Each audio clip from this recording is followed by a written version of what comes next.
Fuq il-programm Extra mxandar fuq ix-xandir nazzjonali, id-Deputat Prim Ministru Ministru għas-Saħħa Chris Fearn saħaq li Malta se jkollha biżżejjed vaċin għal COVID-19 biex jitlaqqam il-poplu kollu.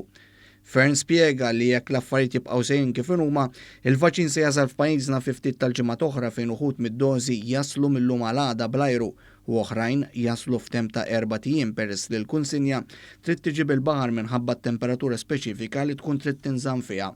Chris Fearn saħaq li se jibdew jitlaqmu l-ewwel dawk li huma fuq quddiem tal-ġlieda kontra l-imxija u li jaħdmu mal-vulnerabbli fosthom l-anzjani. Dan se jsir f'kuntest li l-manifattur tal-vaċin jibda jipproduċi d-dożi f'kunsinji. Saħaq id-Deputat Prim Ministru li iżda remarka li l-vaċin se jkun disponibbli għal kulħadd fuq medda ta' ftit xhur. Temp ta' ftit xhur nkunu laqamna il-poplu kollu. Għandna biżżejjed vaċċin biex nlaqmu il-poplu Malti u Għawċi kollu.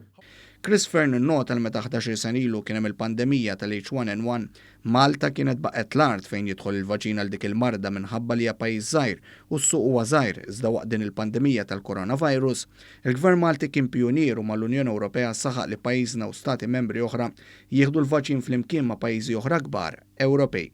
U allura aħna kellna l-biża' fil-bidu tal-pandemija illi da jiġi l-vaċċin u Malta tibqa' l-art, nieħdu 6 xhur wara l-oħrajn. U konna aħna jien personali bħala Ministru tas-Saħħa ta' Malta fil-Kunsill tal-Ministri illi sħaqna mal-kollegi tagħna fl-Ewropej u mal-Kommissjoni illi l-Ewropa tixtri l-vaċċin kollha bħala blokk u mbagħad tieħ skont il-pajjiżi kollha. U dejjem nexxielna bil-mod b'ħafna negozjati irnexxielna u wasalna. U Malta issa tkun mal-pajjiżi l-kbar, mal-Ġermanja, ma' Franza, ma' Spanja li ħatu l-vaċċin fl-istess ġurnata. Id-Deputat Prim Ministru spjega kif pajjiżna huwa mħejjef fejn se jaħżen il-kunsinji tal-vaċin għal COVID-19 f'temperaturi stabbiliti u anke kif dan se jkun qed jibda jitqassam. Dawn id-dikjerazzjoni timorru għal kontrarju ta' dak li qalet l-Oppożizzjoni Nazzjonalista li sa ftit ta' sigħat qabel ġew imxandra d-dikjerazzjonijiet tal-Ministru għas-Saħħa saħqet li l-vaċin mhux is-soluzzjoni u li Malta se jmissa bissa massimu ta' 40,000 doża. Mal-pandemija ġiet wasal daqt jasal il-vaċċin, ovvjament nistennew li jkollna xi kummenti minn ħadd. Il-vaċċin mhijiex is-soluzzjoni. Aħna meta tikkalkuna l-immaġina ma jmissniex iżjed minn 30,000 to 40,000 shots.